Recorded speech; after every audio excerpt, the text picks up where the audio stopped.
Udah kelihatan belum?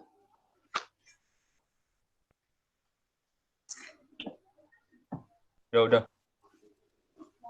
Mulai aja, Ra. Udah.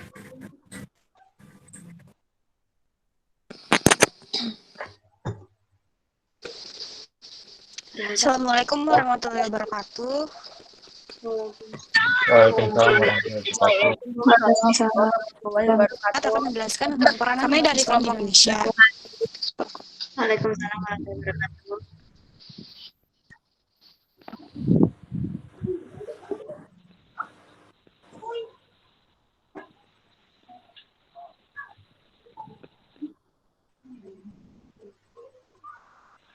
Kami dari kelompok 4 akan menjelaskan tentang peranan umat Islam di Indonesia. Pertama-tama kami akan memperkenalkan diri kami terlebih dahulu. Nama saya Mufridah Zahra, absen 23.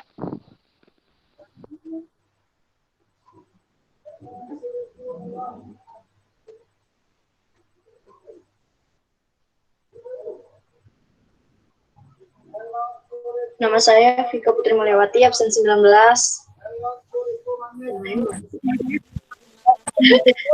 Nama saya Indrina Silo Adelia, absen 21. Nama saya Kusnandati Putri, absen 22. Nama saya Mahiran Farezi, absen 24.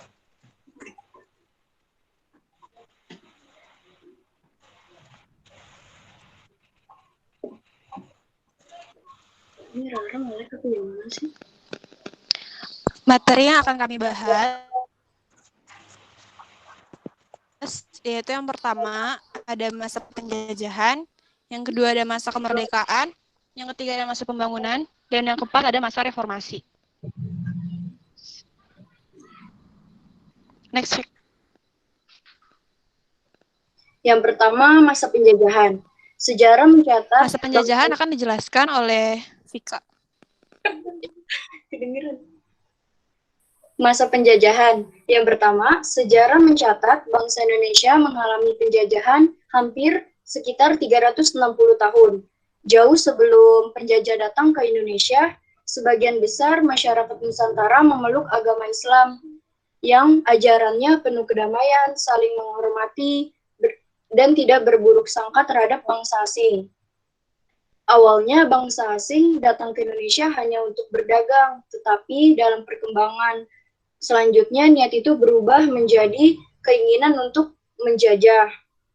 Bangsa asing yang pertama menjajah Indonesia adalah bangsa Portugis. Bangsa Portugis datang ke Indonesia pada abad ke-15. Tujuan mereka adalah untuk mengambil rempah-rempah yang ada di Indonesia dan juga mematikan aktivitas perdagangan yang ada di daerah, salah satunya adalah Demak.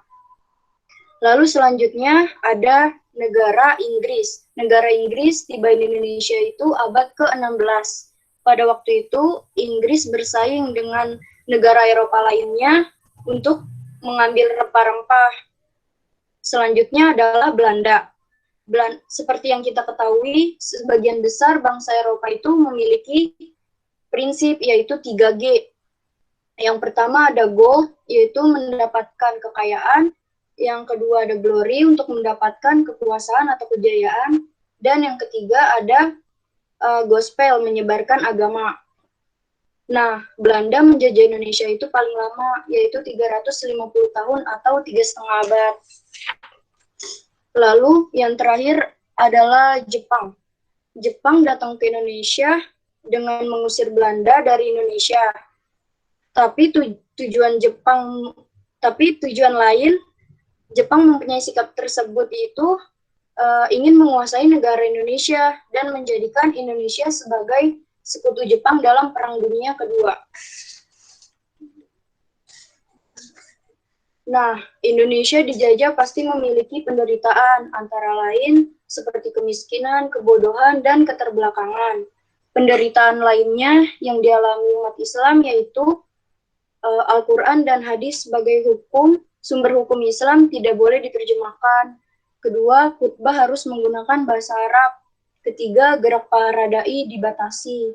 Dan dipersulitnya pelaksanaan ibadah haji. Lanjut, Kak.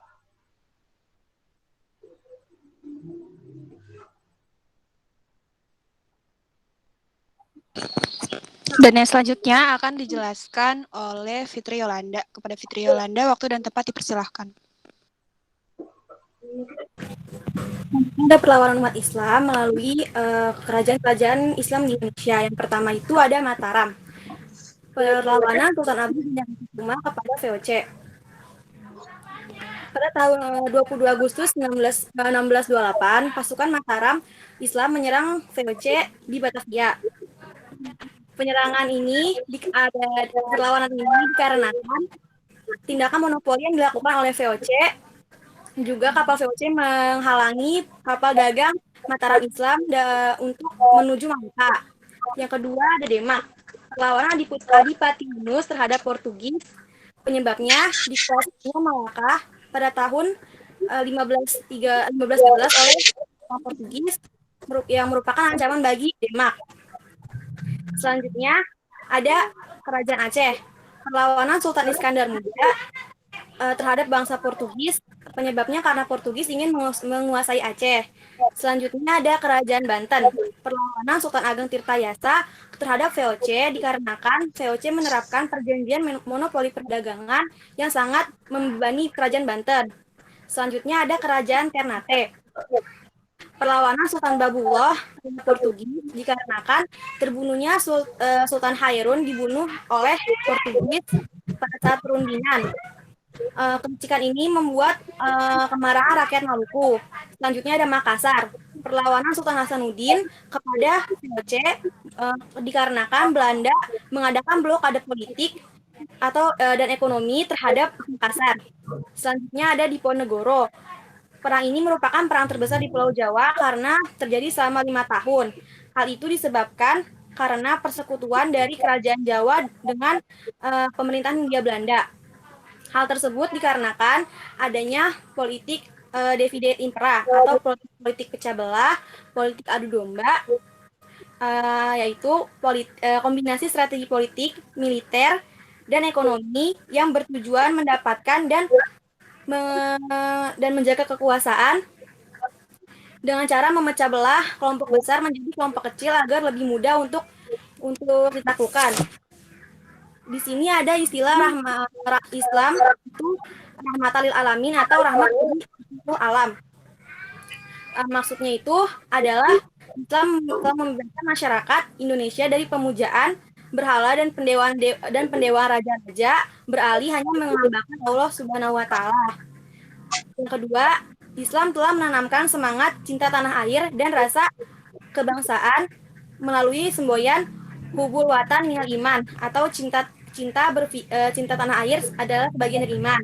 Yang ketiga, Islam adalah agama cinta damai tetapi lebih cinta kemerdekaan sehingga mampu mendorong masyarakat Indonesia untuk melakukan usaha-usaha mewujudkan kemerdekaan bangsanya dengan berbagai cara. Lanjut, Ra.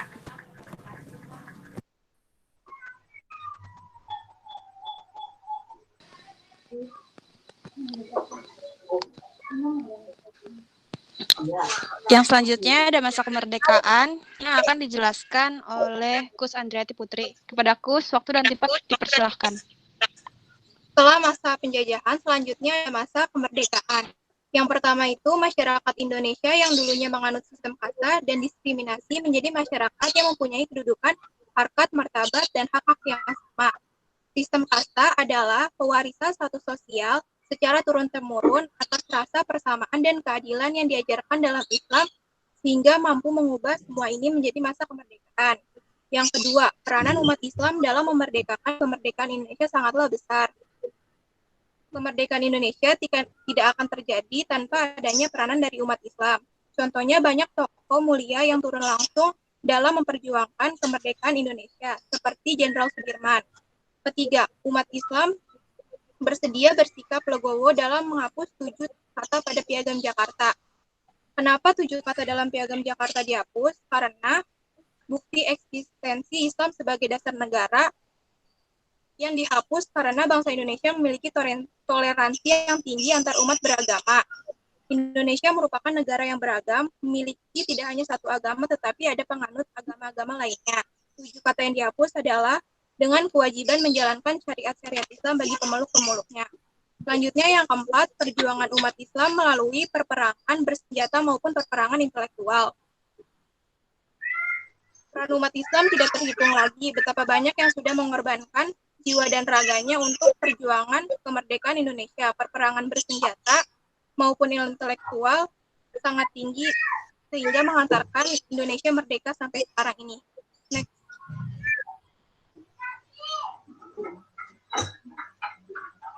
Salah satu tokoh yang berperan dalam memerdekakan kemerdekaan Indonesia yaitu Jenderal Sudirman.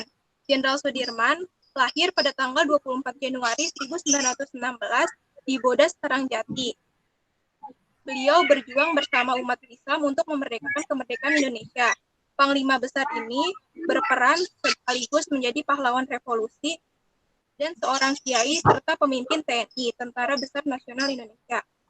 3 kisah teladan beliau yang harus dicontoh untuk pemuda pada zaman sekarang. Menjaga diri dengan cara berwudu, berusaha sholat fardu pada tepat waktu, dan berbakti kepada kedua orang tua.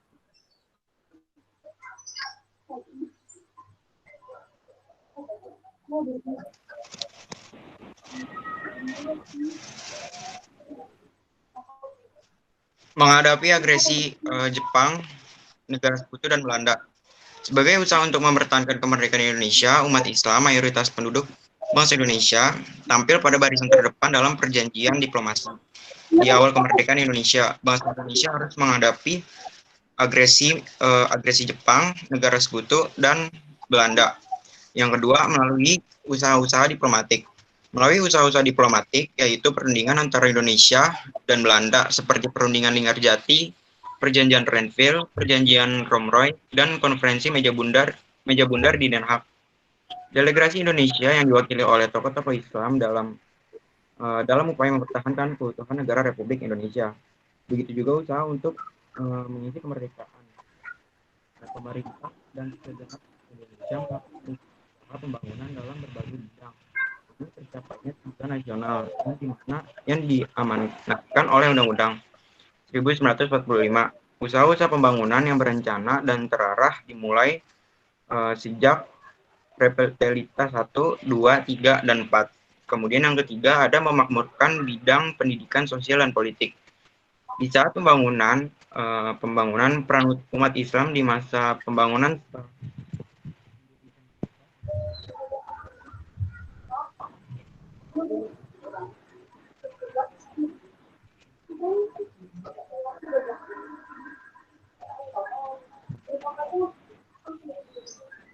Jidan nggak ada suaranya.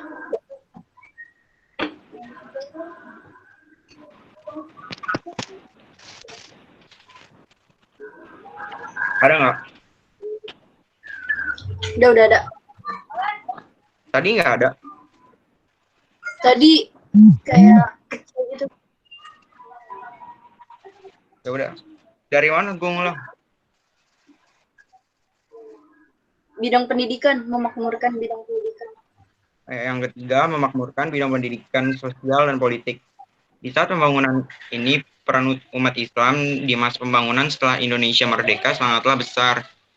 Berbagai usaha yang dilakukan umat Islam untuk memakmurkan negara Indonesia meliputi bidang pendidikan, sosial, perekonomian, politik, kebudayaan, pembangunan fisik, dan sebagainya.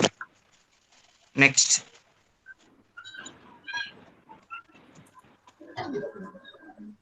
Terus yang keempat ada semboyan baldatun thayyibatun warabun ghafur. Nah, pada masa pembangunan ini, umat Islam memiliki motivasi religius untuk mensejahterakan seluruh rakyat Indonesia sesuai cita-cita luhur pendiri bangsa dan negara.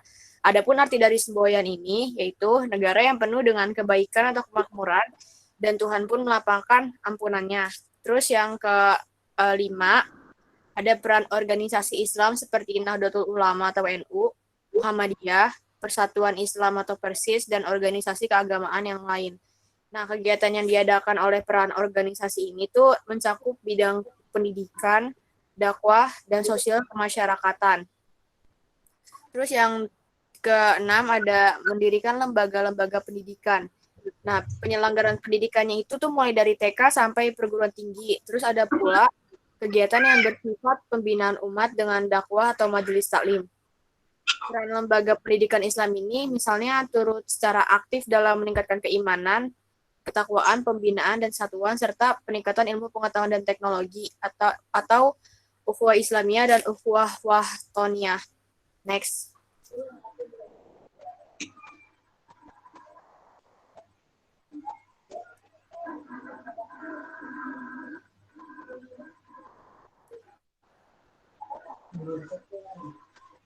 Lalu yang selanjutnya ada masa reformasi. Yang pertama itu adalah lensernya Presiden Soeharto. Masa reformasi diawali dengan lensernya Presiden Soeharto dan diganti oleh B.J. Habibie pada tahun 1998. Lalu yang kedua ada banyak partai Islam. Setelah masa reformasi muncul, banyak partai Islam yang muncul di Indonesia, seperti PKB, PPB, Masyumi, dan lain-lain. Yang selanjutnya ada NU dan Muhammadiyah. Pada masa ini banyak partai politik yang bermunculan, namun tidak sebesar NU dan Muhammadiyah. NU sendiri memiliki singkatan dari Nahdlatul Ulama yang dibangun pada tanggal 31 Januari 1926 yang menjelaskan tentang keagamaan, pendidikan, sosial, dan ekonomi. Pendiri dari NU sendiri adalah Hasyim Asy'ari dan Abdul Wahab Hasbullah. Lalu yang selanjutnya ada Muhammadiyah. Muhammadiyah dibangun pada tanggal 18 November 1912 di Yogyakarta, didirikan oleh Ahmad Dahlan. Lalu yang selanjutnya ada era keterbukaan. Pada masa reformasi ini, adanya keterbukaan umat Islam menginisiasi nilai-nilai keberagaman melalui kekompakan dan kegotong royongan. Namun hal ini tidak menghilangkan perbedaan yang wajar. Lalu yang selanjutnya ada Orde Baru.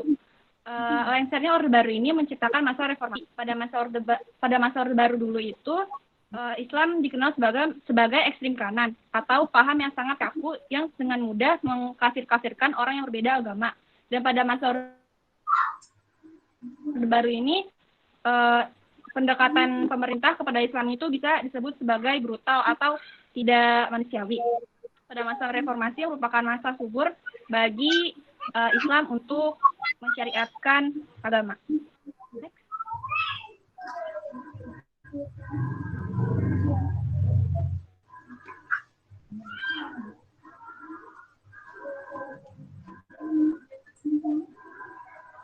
Sekian dari kelompok kami, ada yang mau bertanya?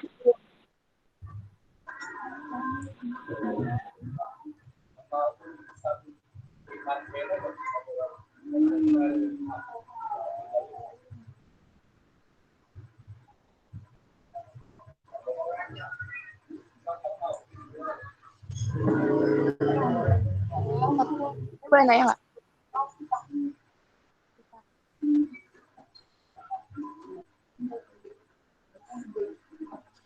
Ayo yang mau nanya. Langsung aja.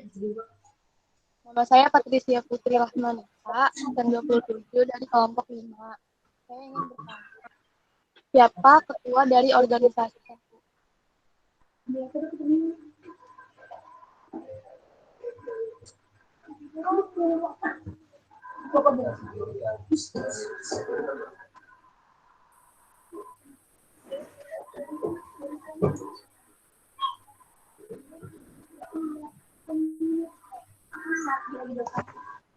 Yang lain?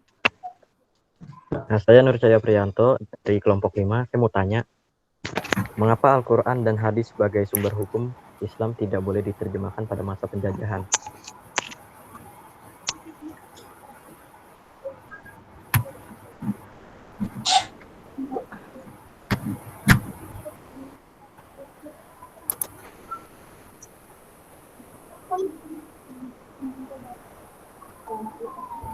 Ada lagi nggak? Saya ingin bertanya, saya Rangga Wangsa Putra ingin bertanya, apakah penyebab gagalnya kerajaan Mataram Islam ketika menyerang Belanda?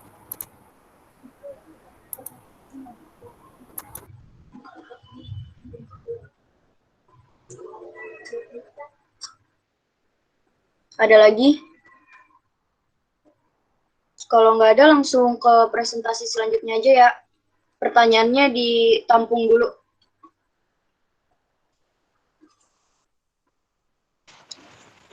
Ya udah itu gituin aja. Sekian dari kelompok kami, kurang lebihnya mohon maaf. Wassalamualaikum warahmatullahi wabarakatuh. Waalaikumsalam. Waalaikumsalam warahmatullahi wabarakatuh. Ayo lanjut aja. Kelompok 5.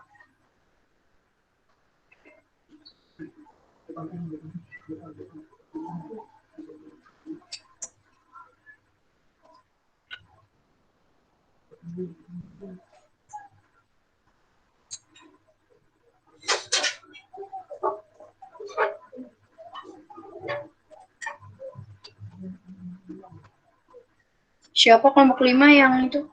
Share screen.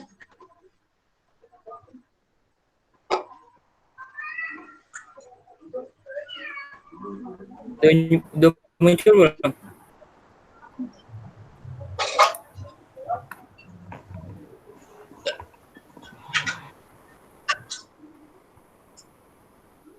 Belum ada.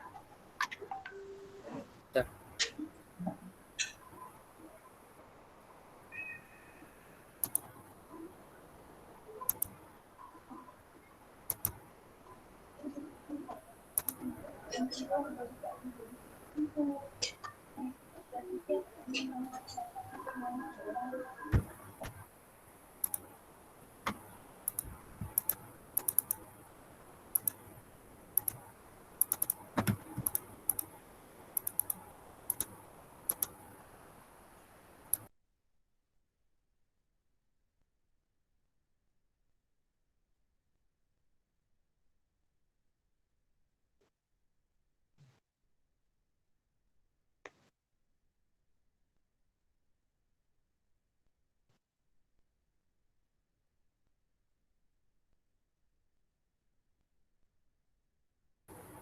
Nggak bisa dipersen dah.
Mana yang enggak?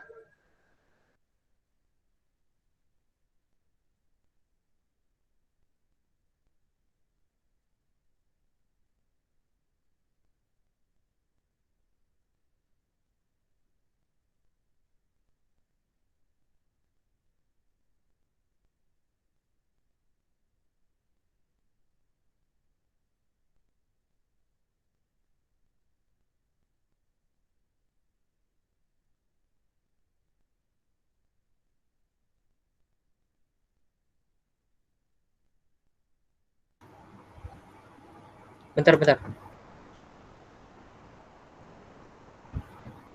Abis persen no itu pencet apa dah?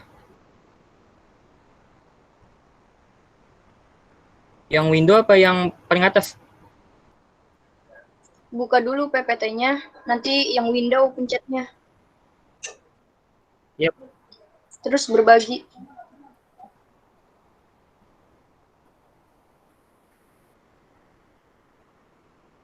Tadi udah loh.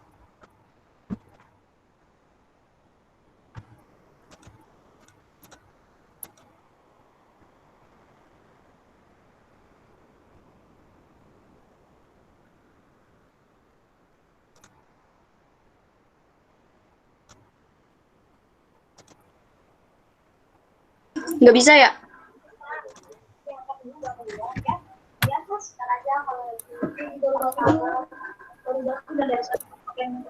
Bentar.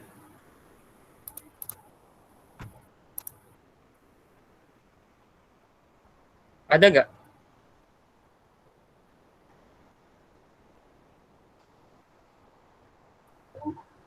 nih, coba gua aja deh yang share screen.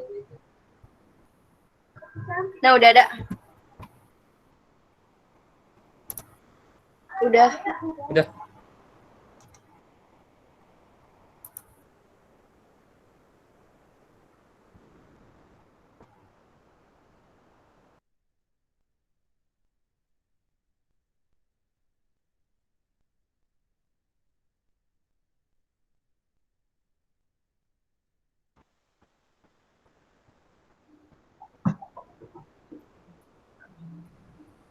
Belum muncul, bentar.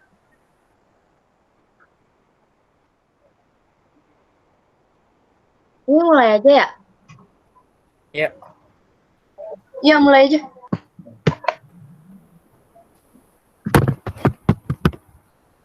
Assalamualaikum warahmatullahi wabarakatuh. Waalaikumsalam. Waalaikumsalam warahmatullahi wabarakatuh.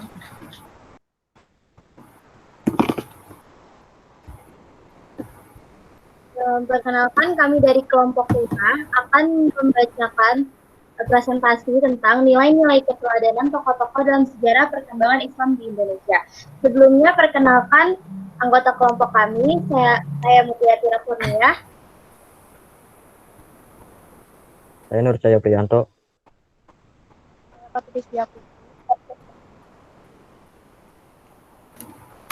Saya Lila Iza Sartina. Saya Rian Gawang Saputra. Saya Raffi Nur Hamim.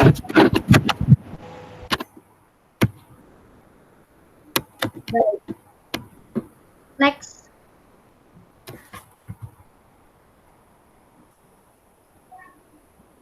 Materi yang pertama yaitu perjalanan Islam di Indonesia yang akan disampaikan oleh saya sendiri. Perjalanan Islam di Indonesia sangatlah panjang sehingga menjadikan ajaran Islam dianut oleh mayoritas penduduk Indonesia. Hal ini tentu tidak luput dari para jasa-jasa para pendakwah yang merupakan tokoh-tokoh sejarah berkembangnya Islam di Indonesia. Nilai-nilai keteladanan yang bisa kita ambil adalah nilai semata-mata karena niat Allah Subhanahu wa Ta'ala yang melahirkan sikap ikhlas. Next, enggak? Sikap ikhlas dalam bentuk berani, tangguh, rela berkorban, dan keyakinan yang kuat. Selanjutnya, untuk sikap nilai berani akan disampaikan oleh Nur Cahya. Saya akan menjelaskan mengenai sikap berani. Berani yaitu memiliki ketegasan dalam melakukan tindakan termasuk mengambil keputusan yang dilakukan secara tepat dan benar. Pemberani atau syaja'ah adalah sedia bertanggung jawab atas segala perbuatannya dengan pikiran yang jernih serta harapan tidak putus. Keberanian tanpa pikiran yang jernih dan tanpa harapan adalah nekat atau membabi buta. Bukan syaja'ah tapi tahawur. Berbuat maksiat, mencuri, berzina, berjudi, atau membunuh, bukanlah pemberani namanya. Tidak berbuat demikian, bukan penakut. Tetapi itulah yang disebut pemberani. Next.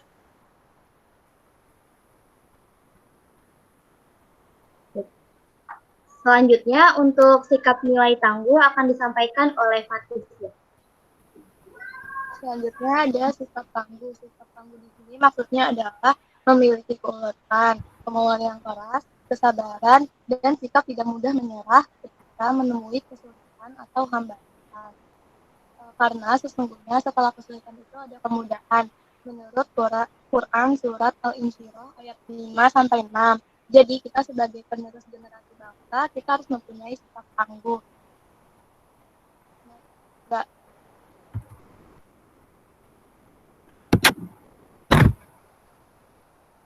Baik, selanjutnya untuk sikap nilai rela berkorban akan disampaikan oleh Sheila.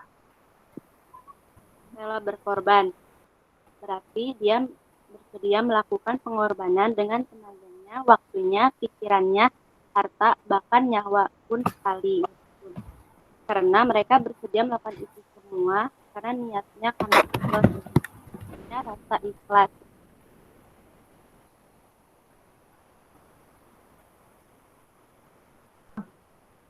Selanjutnya, Untuk nilai keyakinan yang kuat akan disampaikan oleh Riyangga. Keyakinan yang kuat memiliki rasa optimis yang besar dalam memperjuangkan kebenaran. Karena dengan adanya landasan keimanan yang kuat kepada Allah Subhanahu wa taala, para tokoh-tokoh Islam di Nusantara ini sangat yakin bisa memperjuangkan hak yang benar kepada Indonesia. Karena mereka percaya bahwa Allah selalu membantu orang yang terzalimi dan yang benar. Tokoh-tokoh Islam ini dalam menyebarkan agama diantaranya melakukan dengan cara perdagangan, pernikahan, dan pergi ke negara Islam yang sudah besar, kemudian pulang dan mengajarkan. Bertubi-tubi ancaman, serangan yang banyak memakan korban membuat Indonesia semakin terpuruk dalam kesedihan. Ketika penjajahan, tokoh-tokoh Islam di Indonesia juga membantu melawan penjajah, baik lewat tenaga maupun pikiran. Bahkan ada seorang tokoh Islam yang mengeluarkan fatwa, yang isinya adalah wajib hukumnya bagi umat Islam Indonesia berperang melawan Belanda. Fatwa ini dikeluarkan menjelang meletusnya peristiwa 10 November di Surabaya. Keoptimisan para tokoh Islam ini untuk memperkuat iman rakyat Indonesia dalam memberantas yang batil dan menuntut hak Indonesia dalam mencapai kemerdekaan.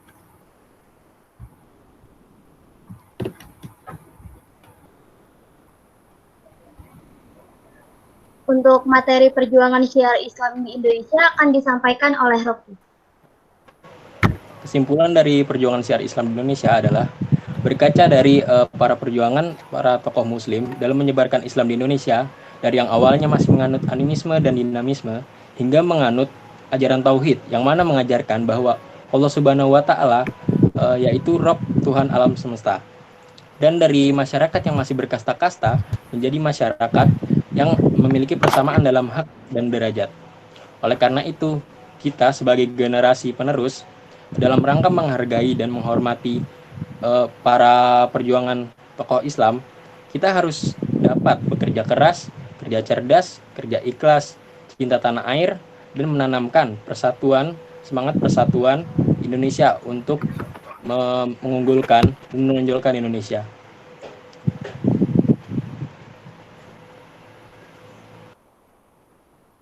Sekian presentasi dari kami. Ada yang ingin bertanya? Boleh bertanya.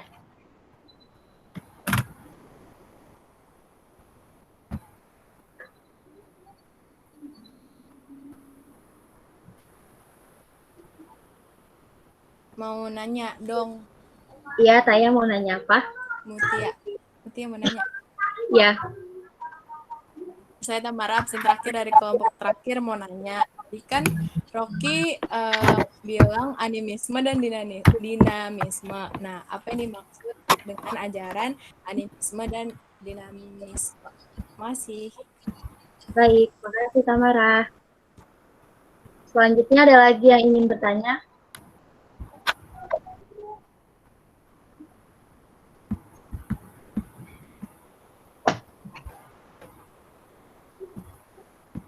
Ada lagi?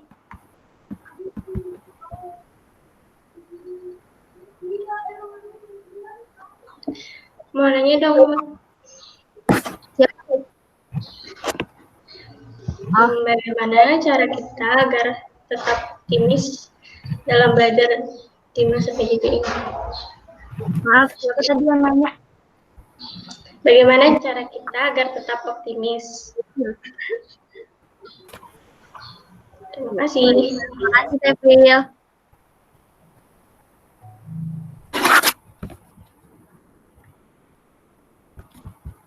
Udah nggak ada yang mau nanya lagi?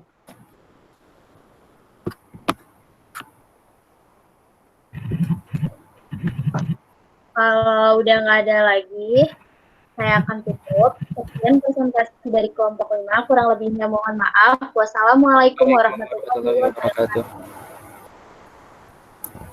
Waalaikumsalam warahmatullahi wabarakatuh.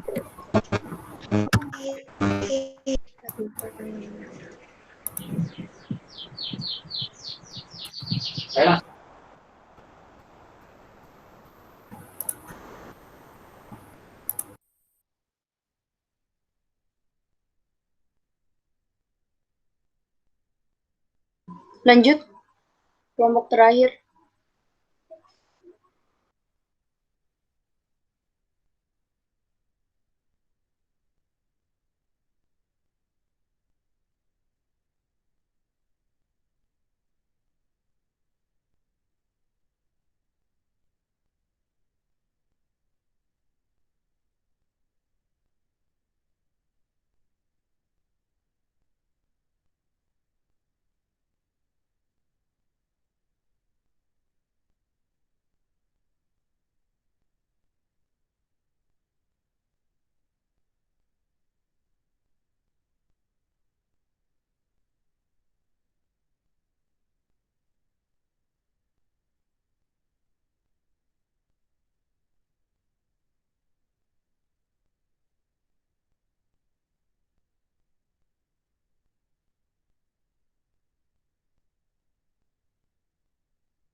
Langsung mulai aja, Fik.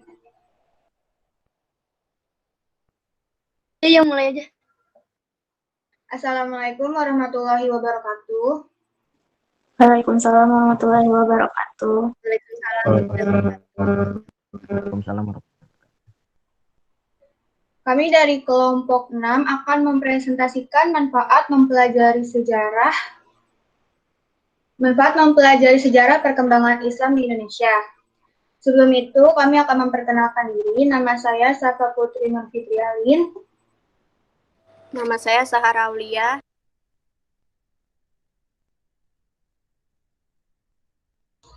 Nama saya Safila Rohliza.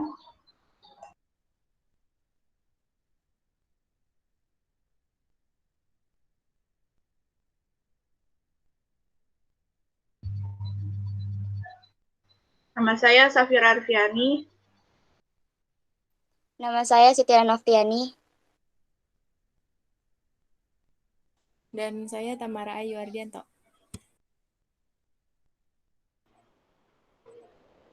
Materi yang pertama akan disampaikan oleh Safira.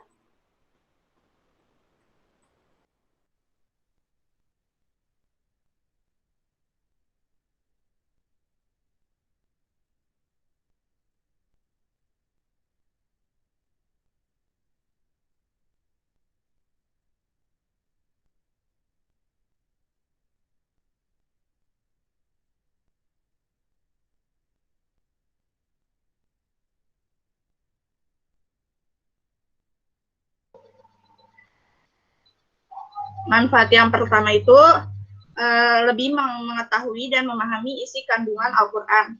Karena sebagian besar isi kandungan Al-Quran adalah sejarah. Maksudnya apa? Karena dengan kita mempelajari sejarah perkembangan Islam, kita bisa sekaligus belajar isi kandungan dari Al-Quran.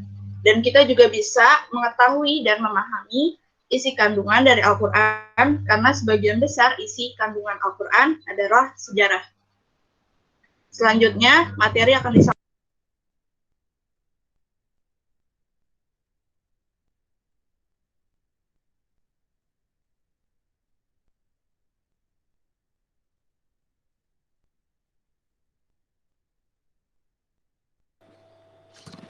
Manfaat kedua itu, dari sejarah kita bisa mengetahui kebenaran yang sesungguhnya dan menerapkannya pada kehidupan sekarang. Jadi, mempelajari sejarah itu tidak menutupi kemungkinan akan menumbuhkan rasa bangga dan semakin menumbuhkan rasa kecintaan kita terhadap kebudayaan Islam. Dengan cara bersama-sama memelihara peninggalan-peninggalan yang sudah ada, meneladani perilaku yang baik para tokoh, memupuk semangat, dan motivasi untuk meningkatkan prestasi yang telah diraih umat terdahulu. Selain untuk mendapatkan informasi, kita juga memperoleh pengalaman mengenai peristiwa-peristiwa sejarah kebudayaan Islam di masa lalu, baik pengalaman positif maupun pengalaman negatif yang dapat dijadikan hikmah agar kesalahan-kesalahan yang pernah terjadi tidak terulang kembali. Materi selanjutnya akan dilanjutkan oleh Tamara.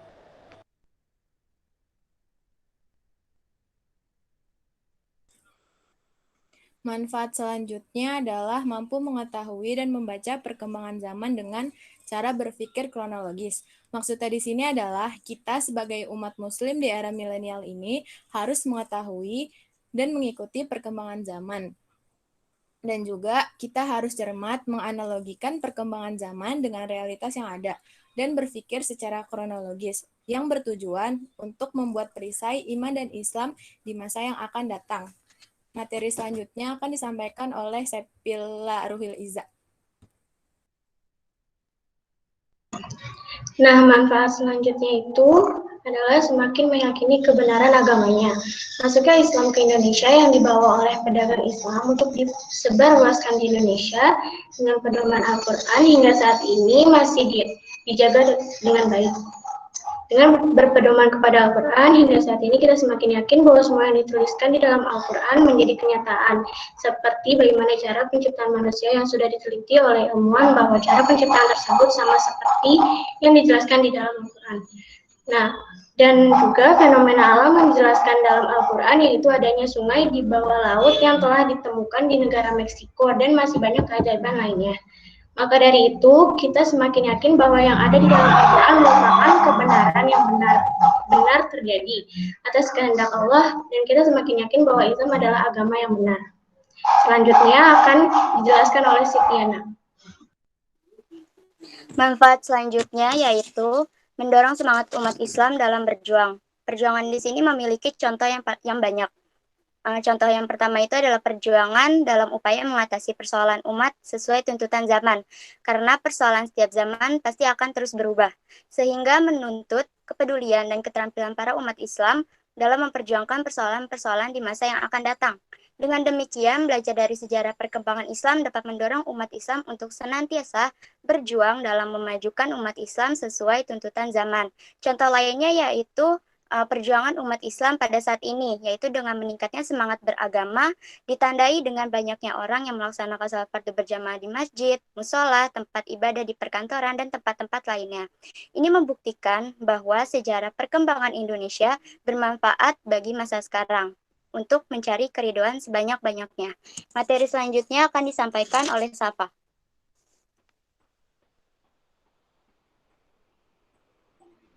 Materi yang terakhir yaitu mendorong umat Islam untuk memiliki prinsip hidup yang kuat.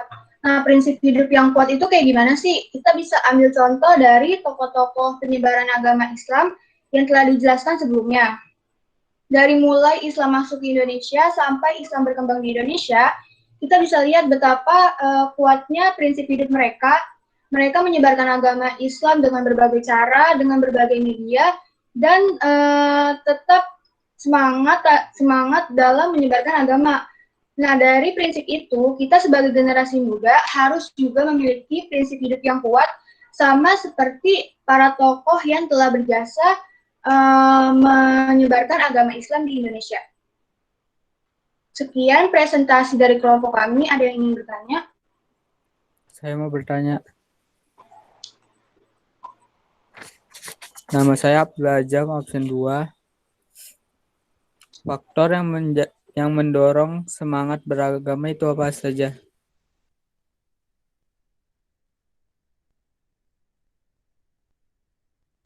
Lanjut kalau ada yang mau nanya.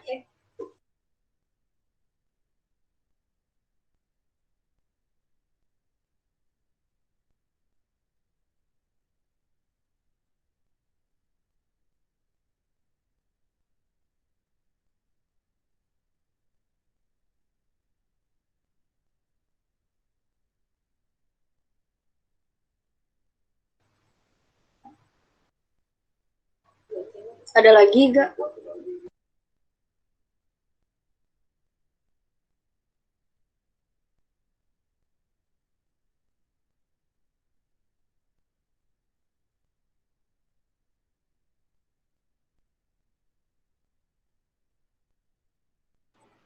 Udah nggak ada yang nanya lagi kan? Tutup aja ya, Fik. Iya, kalau udah nggak ada tutup aja. Sekian presentasi dari kelompok kami. Kurang lebihnya mohon maaf. Wassalamualaikum warahmatullahi wabarakatuh. Waalaikumsalam warahmatullahi wabarakatuh. Waalaikumsalam warahmatullahi wabarakatuh. Kelompok 1 langsung jawab pertanyaan aja. Dari kelompok 1 dulu.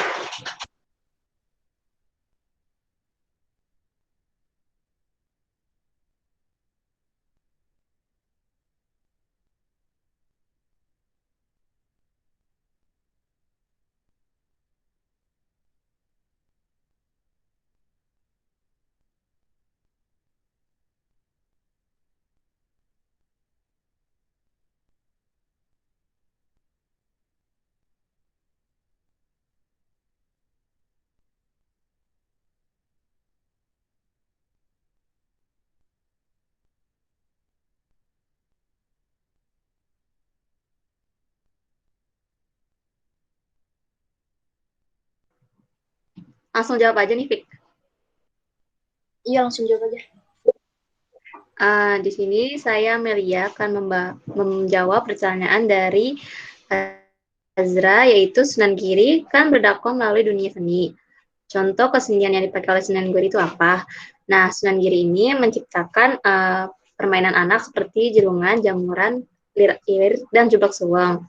Selain itu juga dia membuat Genting Asmarada dan Pucung yang bernuansa Jawa namun syarat dengan ajaran Islam. Terima kasih.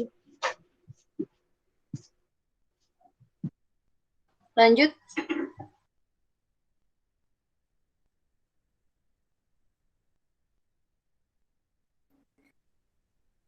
Saya Rika Amanda akan menjawab pertanyaan dari Aulia. Nama asli Raja Goa dan Raja Talo sebelum masuk Islam itu apa? Raja Goa itu Daeng Manarabiah. Raja Talo itu Karaeng Matoayo. Dah, makasih.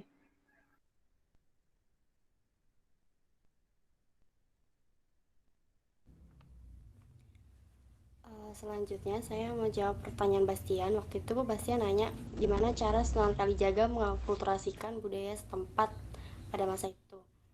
Waktu itu Sunan Kalijaga ini dia berdakwahnya lewat kesenian, contohnya kayak lewat wayang kulit. Wayang kulit ciptaan beliau itu ada wayang kulit purwa, jadi wayang kulit yang bercorak Islam. Terus juga beliau menciptakan motif batik, yaitu motif batik kukula. Jadi motifnya itu motif burung. Dan disitu mengandung ajaran agar seseorang itu selalu menjaga perkataannya. Terus juga lewat tembang, contohnya tembang lir-ilir.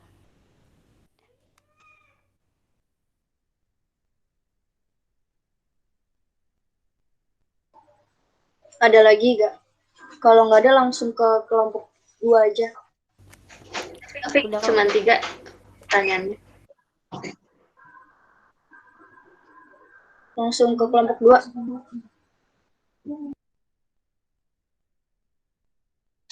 Di sini saya akan menjawab pertanyaan dari kelompok 3. Peninggalan Kerajaan Samudra Pasai. Itu ada 4. Cakradonya, makam, naskah surat Sultan Zainal Abidin, sama satu lagi stempel Kerajaan Samudra Pasai.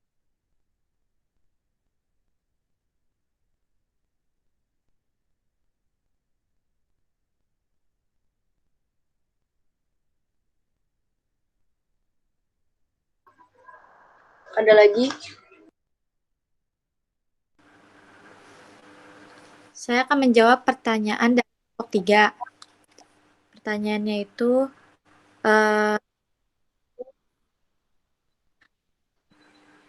mengapa Al-Quran dan hadis sebagai sumber hukum Islam tidak boleh menerjemahkan pada masa penjajahan? Jawabannya itu, karena ketegasan, keberanian, dan kepandaiannya dalam mengatur pemerintahan.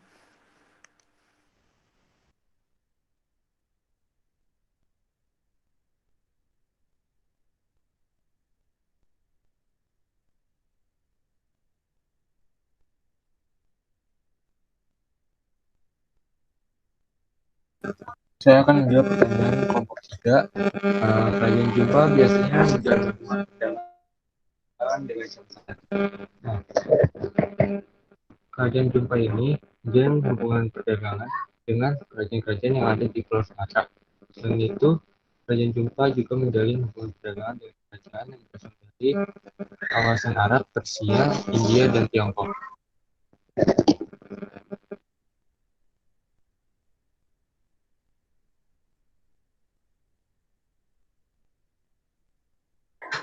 Kelompok 2 udah.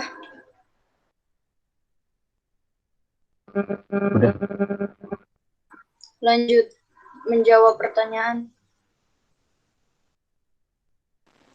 Saya akan menjawab pertanyaan dari Indri Restuadelia, yaitu pertanyaannya, isi dari Perjanjian Giyanti itu apa? Isi dari Perjanjian Giyanti itu, Kerajaan Mataram diberikan separuhnya kepada Pangeran Mangkubumi dengan gelar Sultan Hamengkubuwono I, dan dilanjutkan dengan keturunannya. Yang kedua, terjadinya kerjasama antara VOC dan Kerajaan Mataram. Yang ketiga, Bupati dan Pepatih yang diangkat haruslah mengambil sumpah di depan VOC. Yang keempat dan terakhir yaitu, pemerintahan harus berpihak dan memberikan kebebasan sepenuhnya kepada VOC.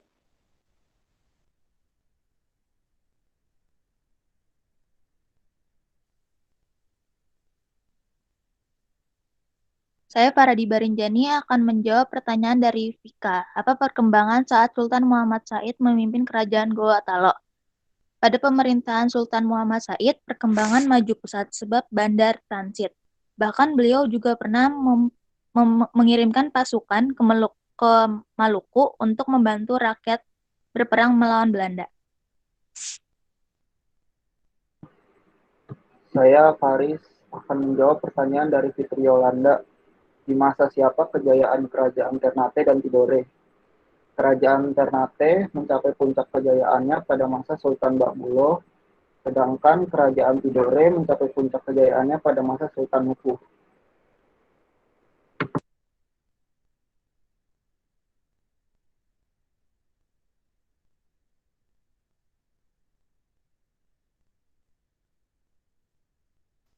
Kelompok 3 udah.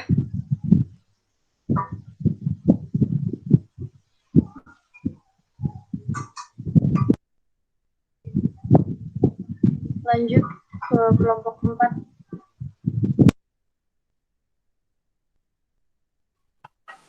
Nama saya Mufrida Zahra, absen 23, akan menjawab pertanyaan dari Patricia Putri. Siapakah ketua dari organisasi NU atau Nahdlatul Ulama? Ketua dari Nahdlatul Ulama atau NU adalah Said Agil Siraj.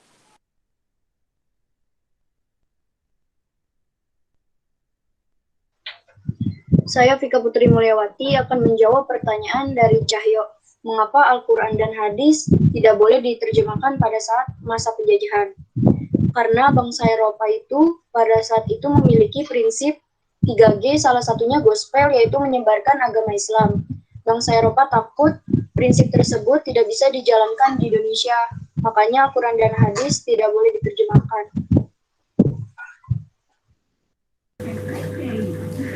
Saya Fitri Yolanda, nomor absen 20, akan menjawab pertanyaan dari Riyangga, yaitu apa penyebab gagalnya Kerajaan Mataram melawan Belanda. Penyebabnya itu dikarenakan kalahnya persenjataan dan jarak yang jauh antara Mataram ke Batavia.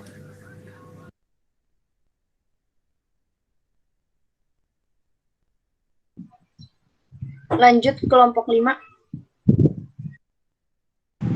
Saya Raffi Nur Hamim akan menjawab pertanyaan dari kelompok 6, yaitu Tamara. Apa itu animisme dan dinamisme?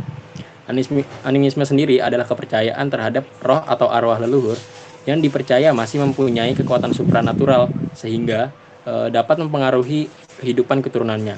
Sedangkan dinamisme adalah kepercayaan terhadap beberapa benda khusus yang mempunyai kekuatan supranatural.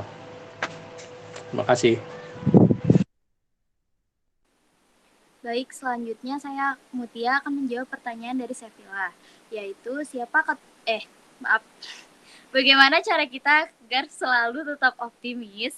Jawabannya itu selalu berpikir positif.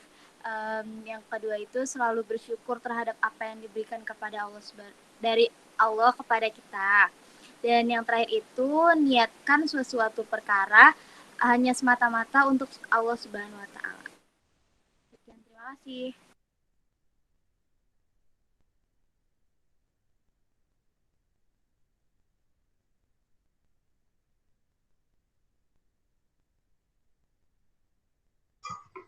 Ada lagi kelompok 5 yang mau jawab pertanyaan? Enggak ada, Fik. 2 pertanyaan aja. Lanjut ke kelompok 6. Terakhir.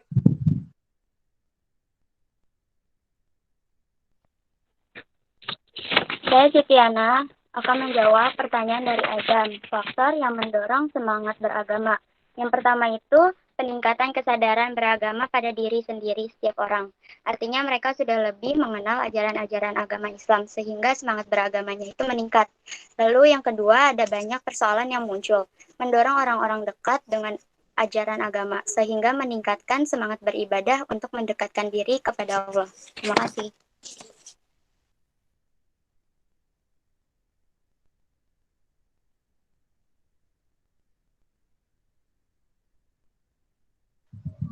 Rocky, kameranya dinyalain dulu, mau difoto buat dokumen.